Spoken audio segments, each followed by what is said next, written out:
حضور سید عالم علیہ السلام نے فرمایا کہ اپنی قبروں کو روشن کرو، اور یہ قبر بندے کو اس کے دائیں اور بائیں دونوں طرفیں جو ہیں یہ آپس میں جب ملتی ہیں تو اس کو نچوڑ کے ہڈیاں توڑ کے چھوڑتی ہے۔ پھر قبر کھلتی ہے، پھر ملتی ہے، ہڈیاں توڑتی ہے اور اس کی فریاد آسمان تک جاتی۔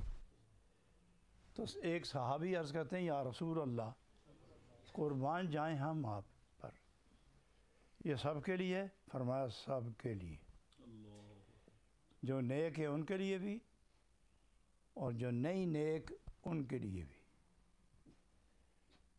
تو فرمایا کہ جتنے صحابہ ہیں ان سب کے لیے؟ فرمایا سب کے لیے۔ تو پھر ایک صحابی عرض کرتے ہیں یا رسول اللہ اگر سب ہیں تو اس میں آپ بھی شامل ہیں؟ تو نبی پاک نے فرمایا ہاں میں بھی شامل ہوں۔ تو سب پر ایک حیرت طاری ہوئی کہ یہ حج کہاں گئے، یہ روزے کہاں گئے، یہ تلاوت کہاں گئی، یہ سجدے کہاں گئے، یہ تہجد کہاں گئے، یہ اللہ کے یار کا دیدار کہاں گیا، یہ خدا کے جلووں کی برسات تھی وہ یہ کہاں گئے، تو یہ کیا ہوا نتیجہ؟ یہ تو کچھ بھی نہ ہاتھ آیا۔ تو سید عالم نے جب سب کے چہرے متحیر پریشان متحیر دیکھے تو ارشاد فرمایا میرے صحابہ سنو، اے اللہ کے مقبول بندو سنو،